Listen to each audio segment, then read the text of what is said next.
Donc là, je suis venue vous présenter la première expérimentation en France du programme GBG. Donc GBG, c'est un acronyme qui signifie Good Behavior Game. C'est un programme américain. Et donc je suis venue vous présenter le programme, vous faire un compte-rendu de l'essai pilote qui s'est achevé en juin dernier, et puis discuter avec vous des enjeux de son déploiement. Alors, avant de commencer, comme je ne connais pas trop le public que vous êtes et les thèmes sur lesquels vous travaillez, je voudrais vous repréciser quand même un élément de contexte important. Vous savez qu'en termes de prévention conduite auprès des enfants sur le terrain, particulièrement de prévention des conduites addictives, en France, il y a un avant et un après. Et c'est avant l'expertise collective de l'INSERM qui a été publiée en 2014 et après l'expertise collective de l'INSERM qui a été publiée en 2014 sur la prévention et la prise en charge des conduites addictives. En 2014, avec la publication de cette expertise collective, on se rend compte que la prévention en France, en gros, on fait les apprentis sorciers, qu'on utilise, qu'on organise des interventions auprès des enfants et des adolescents qui n'ont jamais fait la preuve de leur efficacité, d'une part, qui ne sont pas évalués en termes de résultats, d'autre part. Et la majeure partie, avant la sortie de cette expertise collective, la majeure partie de la prévention des conduites addictives qui a lieu en France consiste essentiellement en des interventions ponctuelles qui sont menées dans les collèges et dans les lycées auprès des adolescents. Et l'expertise de l'INSERM nous apprend que, de par le monde, on a déjà conduit des évaluations d'efficacité de ce type d'interventions, celles qui sont principalement menées en France, et que globalement, on peut dire que elles sont rarement efficaces, qu'elles sont très dépendantes non pas du design de l'intervention, mais des intervenants eux-mêmes, et qu'en plus, il y a quand même un tiers de ces interventions qui non seulement ne sont pas efficaces, mais en plus produisent des effets iatrogènes, c'est-à-dire qu'on faisait de la prévention des conduites addictives qui conduisaient les jeunes à expérimenter les produits. Cette expertise collective de l'INSERM, elle a également inspiré le plan gouvernemental de la MILDECA de lutte contre les drogues et les conduites addictives, qui dit à ce moment-là, puisqu'il sort fin 2013 en s'appuyant sur l'expertise de l'INSERM, qu'il faut commencer à mettre en œuvre des programmes dont l'efficacité a déjà été évaluée, plutôt que de toujours réinventer l'eau chaude, d'une part, ou alors d'évaluer les interventions qu'on mène. Alors, ce programme GBG, il faut savoir qu'il a été implanté dans de multiples endroits dans le monde, avant que le GRVS en fasse l'expérience. Historiquement aux États-Unis, puisque c'est un programme américain au départ, mais il a été implanté aussi au Chili, au Brésil. Il faut savoir qu'aujourd'hui, en 2018, là où il y a le plus de programmes GBG, c'est au Brésil, mais aussi en Europe, en Hollande, dont je vous reparlerai, mais également au Royaume-Uni, en Pologne, en Belgique, dans les Flandres. Et en Suède, nous avons quand même eu le plaisir de voir les Suédois de Malmö venir observer notre travail dans les Alpes-Maritimes. Et je vous assure qu'en matière de prévention, les Suédois qui se déplacent en France, c'est assez exceptionnel. Donc je vais vous faire une présentation brève de GBG, vous redire en 2 mots l'historique de son implantation en France. Je vais beaucoup vous parler des présentations des avantages de l'implantation GBG, c'est-à-dire quels sont les résultats dans la littérature scientifique internationale qui attestent de l'intérêt de mettre ce programme en place. Je vous parlerai du contenu du déroulement du programme en classe, du déroulement de la formation des enseignants, de l'essai pilote qu'on a fait entre 2015 et 2017, qui vient de se terminer et qui avait pour objectif surtout d'évaluer la transférabilité, l'acceptabilité du programme. Et puis, on terminera sur l'organisation du déploiement et les perspectives qui sont particulièrement intéressantes. Donc, le Good Behavior Game, c'est un programme américain qui est destiné aux enfants de l'école élémentaire, du CP au CM2, et qui a pour but de développer leurs compétences psychosociales. Alors, pour revenir à l'expertise de l'INSERM, on y apprend aussi qu'en matière d'intervention évaluée de par le monde et de résultats publiés, les programmes de développement des compétences psychosociales qui ont lieu bien en amont des premières consommations et qui n'abordent absolument pas l'usage des produits sont les programmes les plus efficaces en matière de prévention des conduites addictives. Dans le Good Behavior Game, il y a des séances qui se déroulent en classe et qui sont présentées aux élèves comme un jeu, d'où son nom. Et l'objectif de ce jeu, c'est de respecter des règles sociales et scolaires dans une situation d'apprentissage. Et ça, c'est le premier grand intérêt, parce que GBG, ce n'est pas un programme en soi, où on arrive en classe avec des outils sur lesquels on doit passer du temps. GBG, c'est une stratégie de gestion du comportement en classe. Et là, on commence à éveiller l'intérêt de l'éducation nationale, parce qu'il n'empiète pas sur le temps d'enseignement. C'est-à-dire qu'il se déroule pendant que les enfants travaillent sur leurs leçons habituelles. Et son objectif, parce qu'au tout départ, avant les évaluations scientifiques dont je vais vous parler après, il a été mis en place par un enseignant dans le but de gérer sa classe. Et son objectif au départ, c'est tout simplement de mieux socialiser les enfants dans leur rôle d'élève. Et donc ce programme GBG, il a été depuis évalué sur de multiples sites. Et il est donc déclaré comme fondé sur des preuves scientifiques. Donc les sources initiales du projet d'expérimentation, donc l'expertise de l'INSERM dont je vous ai parlé à l'instant, j'y reviendrai pas. Simultanément, l'excellent rapport de Gregor Burkhardt de l'EMCDDA, qui est l'Observatoire européen des drogues et des conduites addictives, qui est à Lisbonne, qui sort en 2013 un rapport qui se base sur plusieurs programmes de prévention fondés sur des preuves scientifiques et dont l'objectif était d'évaluer la transférabilité des programmes américains en Europe. Parce que première chose, on va rencontrer tout un tas de gens qui vont nous dire « Ah oui, mais c'est américain, les Américains, c'est pas les mêmes que les petits Français, il y a une barrière culturelle. » L'analyse de l'EMCDDA montre que ça, c'est une idée reçue, qu'il n'y a pas de barrière culturelle pour mettre en place en Europe ces programmes de prévention fondés sur des preuves, et que ce qu'on rencontre généralement, c'est plutôt des difficultés organisationnelles qui sont liées au système et aux dispositifs locaux. Et puis, à cette époque, le GRVS travaillait pour le ministère de la Santé sur les stratégies territoriales de prévention des conduites addictives chez les jeunes, sur un territoire bien particulier des Alpes-Maritimes qui a constitué en fait le terrain qui nous a permis de démarrer le programme GBG. Donc, on a débuté par un essai pilote sur l'année scolaire 2015-2016, 2016-2017, volontairement à petite échelle. Pour voir si le programme était accepté, si c'était faisable, si les outils pouvaient être facilement transposés, et tout ça en conservant les éléments qui garantissent les effets attendus. Donc cet essai pilote il a été soutenu par l'Agence Santé publique France, la MILDECA, la RSPACA, en partenariat avec les services départementaux de l'éducation nationale dans les Alpes-Maritimes et en partenariat avec l'American Institute for Research, l'AIR, qui porte le développement du programme au niveau mondial et qui nous a assuré un transfert de compétences durant ces 2 années d'essai pilote. Et puis l'année de transition qu'on vit actuellement, 2017-2018, dont je vous parlerai après. Alors, pourquoi on s'intéresse au programme GBG? D'abord, parce que quand on dit à l'éducation nationale que ça n'empiète pas sur le temps d'enseignement, on a déjà franchi une porte. Mais nous, ce qui nous intéresse au départ, c'est les avantages de l'implantation pour la prévention en santé publique. Donc, je vous disais, de nombreuses études sur GBG, encore un article là, qui est sorti en 2018 sur la nouvelle implantation qui a eu lieu en Floride, mais le programme GBG est considéré comme un des plus efficaces au niveau mondial, principalement en se basant sur ces 2 cohortes. La cohorte de Baltimore, qui est la principale étude d'impact conduite aux États-Unis, donc des classes GBG, des classes groupe contrôle. Donc 1196 enfants scolarisés en CP ou en CE1 en 85-86 et qui ont été suivis jusqu'au début de l'âge adulte alors qu'ils étaient âgés de 19 à 21 ans.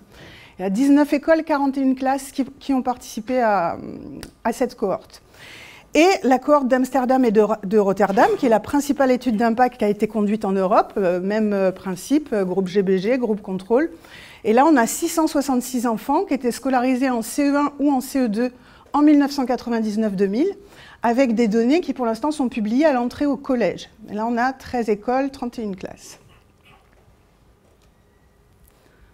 Ça, c'est THE tableau de la cohorte de Baltimore, sachant que c'est une sélection de résultats et qu'ils n'y sont pas tous. Donc là, vous avez par exemple, en ce qui concerne l'abus de drogue, la dépendance aux drogues illicites, On voit que les garçons qui ont suivi le programme GBG quand ils étaient en CP, CE1, il faut savoir que dans le cadre de cette étude, ils ont fait 1 an de GBG. Après, ils n'en ont plus fait. Les garçons qui étaient en CP, CE1 en GBG, quand ils arrivent à l'âge de 19-21 ans, eh bien, ils sont 19% à consommer des drogues illicites, alors qu'ils sont 38% dans les groupes contrôle, ce qui fait un risque réduit de 50%. Et ce qui est particulièrement intéressant avec le programme GBG, c'est que plus les enfants sont vulnérables au départ, et plus le programme est efficace. Et ça se retrouve sur quasiment tous les indicateurs. Si on sélectionne le sous-groupe qui avait été dénommé avec des échelles de psychologie sociale validées, comme les garçons très agressifs et perturbateurs en CP, on voit que le groupe GBG consomme, sont 29% à consommer des drogues illicites à l'entrée dans l'âge adulte, alors qu'ils sont 83% dans le groupe contrôle, ce qui fait un risque réduit de 65%. On a une réduction du risque significative en ce qui concerne l'usage de l'alcool, la dépendance à l'alcool sur l'ensemble de la cohorte, garçons et filles. Le tabagisme régulier, plus de 10 cigarettes par jour chez les garçons, qui est réduit de 59%. Les troubles de la personnalité antisociale. Et ça, c'est assez rare, les troubles de la personnalité antisociale dans la littérature sur la prévention. On voit qu'ils sont réduits de 32% dans l'ensemble de la cohorte, chez les garçons comme chez les filles, et de 52% chez le groupe des garçons vulnérables en CP. Tribunal pour mineurs, incarcération à l'âge adulte réduit de 32%, et les tentatives de suicide divisées par 2 dans l'ensemble de la cohorte également. Alors, la cohorte d'Amsterdam et de Rotterdam, elle nous donne des premiers résultats à l'entrée dans le secondaire, donc au moment où ils rentrent en 6e. Et on voit qu'entre l'âge de 10 et 13 ans, donc au moment de ce passage au collège, on a une réduction significative de l'initiation précoce au tabac et à l'alcool. Et là aussi, y compris lorsque sont neutralisés les éventuels facteurs de confusion, notamment l'exposition prénatale au tabac et la tabagie actuelle des parents. D'autres interventions que le GBG pour des problèmes de conduite ou d'émotions incontrôlées durant l'enfance, que ce soit des interventions individuelles ou collectives.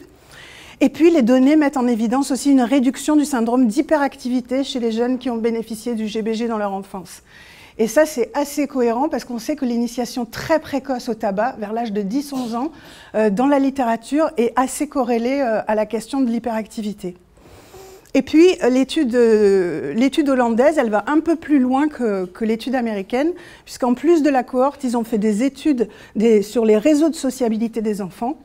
Et ils démontrent en fait un lien entre la réduction de l'initiation précoce aux substances psychoactives et la composition du réseau de pairs. C'est-à-dire que GBG, en fait, va orienter le choix du réseau de pairs, c'est-à-dire que les enfants sont plus spontanément portés vers d'autres enfants ou préadolescents qui ont des comportements prosociaux.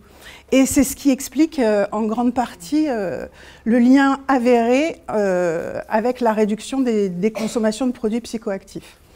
Globalement, cette étude, la précédente et les autres, elles font vraiment un lien entre la prévention de la consommation des produits psychoactifs et le travail pendant l'enfance, voire la petite enfance, sur la socialisation. C'est-à-dire en termes de réduction des comportements perturbateurs chez l'enfant et de réduction des postures de timidité excessive qu'on retrouve dans les premiers résultats de la cohorte de Baltimore. Le professeur Foxcroft, qui est un Britannique, a fait une méta-analyse de la revue de littérature qui a été publiée dans la revue Cochrane et qui s'appuie sur 53 programmes qui ont bénéficié d'une cohorte avec groupe contrôle, etc., sur la prévention de l'alcoolodépendance. Et cette méta-analyse, elle nous confirme que de façon générale, les programmes de développement des life skills, comme disent les Américains, les compétences de vie, qui sont menés bien en amont des premières consommations, sont bien plus efficaces pour prévenir l'usage de l'alcool que les programmes de prévention qui sont construits autour de l'usage. Et sur les 53 programmes, il en valorise particulièrement 3. Donc GBG, qui est mis en place aux États-Unis et en Europe, Unplugged, qui est un programme européen qui s'adresse aux collégiens, et Life Skills Training Program, qui n'est jamais sorti des États-Unis. Alors le WISWIPS, c'est-à-dire le Washington State Institute for Public Policy, qui a mis à jour très récemment, en février 2018, son étude d'impact sur le programme Good Behavior Game, en s'appuyant autant sur la cohorte de Baltimore que sur la cohorte hollandaise d'Amsterdam et de Rotterdam. Et ils en arrivent à la conclusion que $1 investi aujourd'hui dans la mise en œuvre du programme GBG, ça permet d'économiser $65 à terme. Et ça correspond à une économie nette d'environ $10 000 par bénéficiaire du programme. Je dis bénéfice net parce que là sont retirés les coûts, que moi je trouve plutôt positifs, les coûts liés au fait que les enfants font plus souvent de longues études, qui ont donc un coût financier, parce qu'ils vont mieux. Donc, et ça, c'est inclus dans les coûts.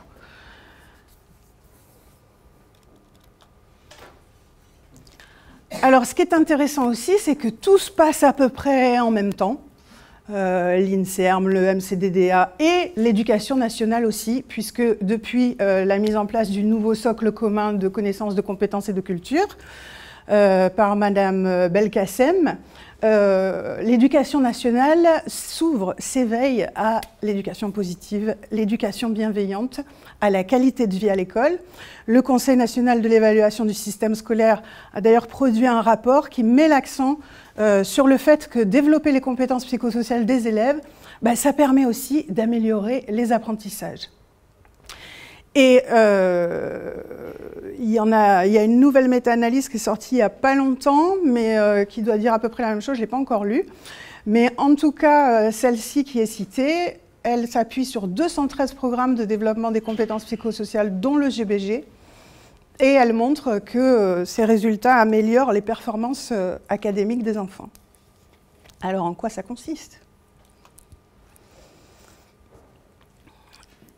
Alors, le programme GBG, donc, comme je vous disais, ce ne sont pas des intervenants extérieurs de l'éducation à la santé qui viennent animer des séances en classe. En fait, nous, intervenants extérieurs, on va former les enseignants à la pratique du programme GBG et ce sont les enseignants qui le mettent en place. Ce programme, il s'appuie sur 4 éléments clés. Le premier, c'est les 4 règles de la classe. Si certains de vous ont des enfants, vous allez dans les classes, vous verrez que dans chaque classe, il y a des règles qui sont généralement débattues avec les enfants et qui sont de taille très variable. Alors, il y a des classes de CP où vous avez 25 règles, d'autres classes où il y a 12 règles. Enfin, toutes les règles sont un petit peu différentes. Alors qu'en fait, toutes ces règles, on peut les regrouper en 4 règles, concises, claires, faciles à retenir. C'est nous devons travailler dans le calme, nous devons respecter les autres, nous ne devons pas nous lever sans permission et nous devons suivre les consignes. Et ces 4 règles, elles regroupent en fait toutes les situations possibles qui peuvent être rencontrées en classe. Et on va apprendre aux enfants à les mettre en contexte. Et ce sont les 4 règles qu'ils devront ensuite suivre dans leur vie professionnelle et dans leur vie sociale de façon générale. Ces 4 règles de la classe, elles sont valables pendant tout le temps de classe et pendant les séances GBG, elles deviennent les règles du jeu. Donc ce sont les règles à respecter pour gagner la séance GBG. La pédagogie du renforcement positif, donc éducation positive, éducation bienveillante, c'est aussi un élément clé qui prend place dans toute la vie de la classe. Et son objectif, c'est de formuler des attentes claires et explicites aux enfants. Si vous allez observer, vous vous rendrez compte que souvent, aux enfants, on leur demande de déduire par eux-mêmes ce qu'ils doivent faire. C'est-à-dire que vous avez un petit bout de 6 ans, et on lui dit « Non, ça tu ne dois pas. Non, ça tu ne fais pas. Non ». Et le petit bout de 6 ans, il doit mobiliser son cervelet et se dire « Si je ne fais pas ça, je ne fais pas ça, je ne fais pas ça, ce que je dois faire, ça doit être ça. » Donc, nous, on part d'attentes explicites, d'attentes claires. C'est les premiers principes de la pédagogie du renforcement positif, c'est d'apprendre aux enseignants à développer une communication efficace envers les enfants. Et, à côté de ça, d'être attentifs à leurs émotions, plus la valorisation, bien sûr, des comportements positifs. Cette pédagogie du renforcement positif, pendant les séances GBG, ça prend la forme de rituels de félicitations par l'enseignant, de rituels de félicitations par les pairs, de récompenses dont on pourra discuter ensuite, puisque quand on a l'éducation nationale devant nous, c'est une question qu'il faut justifier, surjustifier, mais j'ai les arguments à vous donner si vous voulez en discuter ensuite. Le troisième élément clé, c'est l'appartenance à une équipe. Alors les équipes GBG, elles sont hétérogènes. Autant de filles que de garçons, répartition des niveaux scolaires, répartition des comportements perturbateurs, des comportements agressifs. Et l'appartenance à une équipe, elle va permettre à tous les enfants d'apprendre à s'entraider et à coopérer avec des pairs qui n'ont pas les mêmes comportements. Dans les écoles, souvent, les enseignants ont l'objectif de réussir l'activité. Donc quand ils ont une équipe qui fonctionne, si tant est qu'ils travaillent en équipe, c'est déjà un grand point positif. S'ils ont une équipe qui fonctionne, ils ne vont pas la changer. Dans le programme GBG, on va changer les équipes pour s'habituer à travailler avec différents profils et à coopérer avec différents types de personnes. Et puis, de ce fait, ça va permettre aux enfants qui ne maîtrisent pas encore les comportements de ceux qui réussissent d'interagir avec des enfants qui peuvent leur servir de modèle. Et dernier point qui plaît toujours beaucoup aux chercheurs, plus difficile au départ avec les enseignants, mais dès qu'ils voient à quel point c'est utile, en général ils adhèrent, c'est l'observation active du comportement. Puisque pendant les séances GBG, on va les obliger à prendre un temps où ils vont observer le comportement des élèves, ils ne vont pas interagir avec eux, ils vont les observer en situation de groupe, ils vont recueillir des données sur le comportement des enfants. Et ces données qu'ils vont recueillir, ils vont les mettre à profit ensuite pour mettre en place une pédagogie différenciée, faire des félicitations ciblées sur des points particuliers. Donc ça, ce sont les 4 éléments clés. Alors le déroulement d'une séance GBG, d'abord on choisit une activité scolaire. Ça peut être n'importe laquelle, et puis arriver au fil de l'année, ça peut être aller à pied en rang au dojo, ça peut être une sortie au musée, mais c'est n'importe quelle activité de français, de maths. Le jeu du GBG se joue toujours par équipe, mais en début d'année, on peut aussi faire des activités individuelles. Évidemment, les activités en groupe, c'est plus intéressant. Et par rapport à cette activité scolaire, on va faire verbaliser aux enfants que veulent dire les 4 règles par rapport à cette activité. Par rapport à cette activité-là, ça veut dire quoi? Je dois respecter les autres, ça veut dire quoi? Travailler dans le calme, etc., etc. Et ça, c'est un point extrêmement important dans le GBG, c'est que dès tout petit, on va leur apprendre à mettre les règles en contexte, à s'adapter au contexte. Souvent, dans l'éducation nationale, vous avez aussi ce qu'on appelle l'effet maître, c'est-à-dire que vous avez des classes où tout se passe super bien, l'enseignant est plutôt fier d'ailleurs. Puis dès qu'il y a un remplaçant ou qui passe au collège, il se transforme en monstre. Pourquoi? Parce qu'ils associent les règles à une personne. Nous, on les apprend à associer les règles à un contexte. Une fois que les règles sont posées, qu'ils ont compris l'activité, qu'ils sont installés, bling, minuteur, on a défini un temps qui est court en début d'année, puis plus l'année passe, plus le temps est long. Et là, l'enseignant va se limiter à son rôle d'arbitre.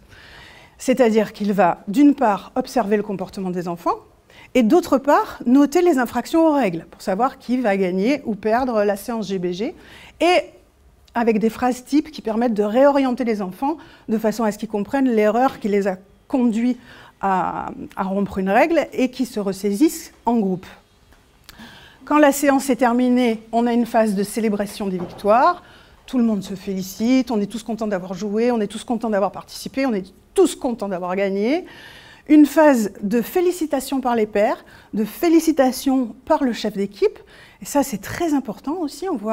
On travaille surtout en réseau d'éducation prioritaire. On a des enseignantes qui ont été mutées, qui ont été formées au GBG dans des quartiers plutôt riches. Et là, on voit les petits futurs cadres sup qui apprennent à féliciter leurs camarades quand ils ont fait du bon travail. Et c'est intéressant aussi, même si la santé publique veut surtout financer dans les quartiers prioritaires. Et puis, un point très très important, c'est le débriefing collectif sur les clés du succès, où là, on va travailler l'expression des émotions, verbalisation des argumentaires, et où tous les enfants vont discuter entre eux, avec une animation par l'enseignant, sur comment ils ont pu réussir l'activité, quelles difficultés ils ont rencontrées, comment ils ont su la surmonter, et là, ils vont partager les clés du succès. Et quand on parlait d'intervention ponctuelle tout à l'heure, eh bien c'est là tout l'intérêt de voir le fait que ces séances sont menées par les enseignants eux-mêmes, c'est que là, on est chaque semaine sur 3 séances GBG annoncées et un jeu secret. Alors, un jeu secret, c'est en fait une séance qui ressemble à une séance GBG, sauf que les enfants ne sont pas au courant, et qui va permettre à l'enseignant de noter les infractions aux règles dans une situation soit sur un temps scolaire classique, soit sur un temps critique, et ça va lui permettre de poser un diagnostic.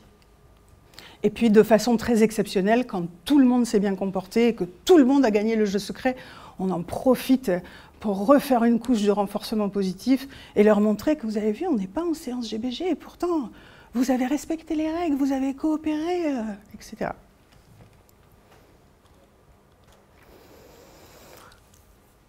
Alors par contre, c'est un programme qui est destiné aux enfants des quartiers très prioritaires, mais c'est un programme de luxe.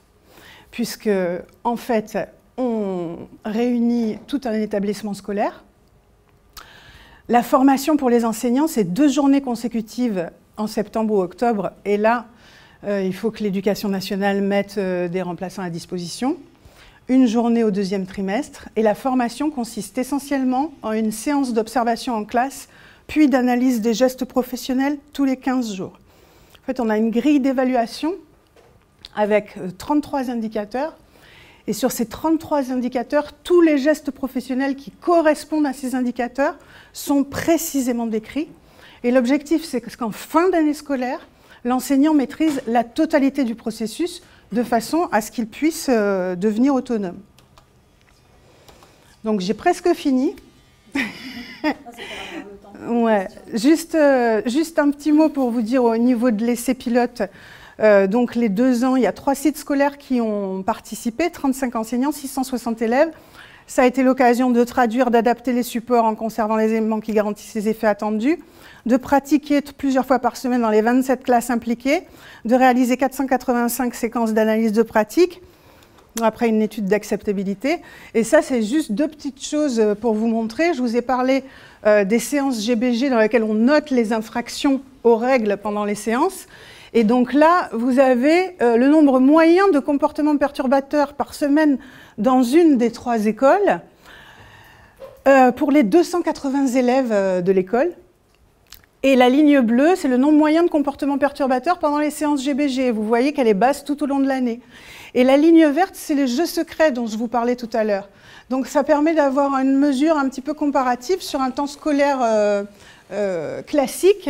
Et là, les enfants ne sont pas prévenus qu'on les observe, et on voit que cette ligne, elle est plus anarchique, mais qu'au fil du temps, cette ligne verte, elle rejoint la ligne bleue, et qu'on considère que c'est quand même un indicateur qui montre qu'on atteint notre objectif, c'est-à-dire l'internalisation des comportements attendus en dehors des temps du jeu. Et on a utilisé aussi une échelle qui est validée en langue anglaise, qui s'appelle l'échelle TOCA, Teacher Observation of Class Adaptation. C'est 55 items qui permettent de mesurer l'évolution des compétences des enfants. Et on a demandé dans chaque école aux enseignants de les remplir pour les 3 à 5 élèves les plus perturbateurs de leur classe. Donc là, on a vraiment un échantillon de 43 élèves à Garbegère qui sont les élèves les plus difficiles. Et ils ont rempli l'échelle en début de programme, milieu de programme, fin de programme. Et on voit que sur la totalité des indicateurs que cette échelle permet de mesurer, eh ben, ces élèves ont progressé. Régulation des émotions, comportement prosocial, compétences sociales, acceptation de l'autorité, gestion de l'impulsivité, capacité de concentration, capacité d'apprentissage, réduction de l'isolement social, entente enseignant-élève. Donc là, je vais passer... Tout le monde est content, sauf 3-4. Sur les 35, on a 31 enseignants qui sont à fond et qui continueront toute leur vie. L'expertise pédagogique du programme GBG, si vous voulez en discuter, on en parlera après, parce que voilà, mais c'est pour dire que l'Éducation nationale y trouve son compte par rapport au travail qu'elle doit faire immédiat sur les apprentissages des enfants. Ça améliore la qualité de vie des enfants à l'école, ça améliore la qualité de vie des enseignants. Et là, on a commencé une année de transition pour organiser un déploiement à l'échelle nationale. Donc, on fait l'expérimentation du transfert de compétences, c'est-à-dire qu'on se met dans la peau des Américains qui sont venus pendant 2 ans nous former, et on forme une équipe à Toulon pour qu'ils puissent, au terme de 2 ans aussi, être en autonomie déployée sur leur territoire. On a mis en place un gros travail sur le contrôle qualité, pour, une fois que les gens sont formés, pour s'assurer que tout continue à se dérouler comme on le souhaite. Et On prépare le déploiement à l'échelle nationale avec des contacts avec d'autres académies, d'autres opérateurs de prévention qui veulent bénéficier du transfert de compétences. Et Santé publique France nous demande de commencer maintenant à organiser pour la rentrée 2019 la première étude d'impact GBG France avec groupe GBG, groupe contrôle, mais qui aurait la spécificité, contrairement aux études que je vous ai montrées tout à l'heure, d'avoir un caractère mixte santé et éducation et d'analyser aussi l'impact du programme sur les performances académiques, en plus des effets sur la santé. Voilà.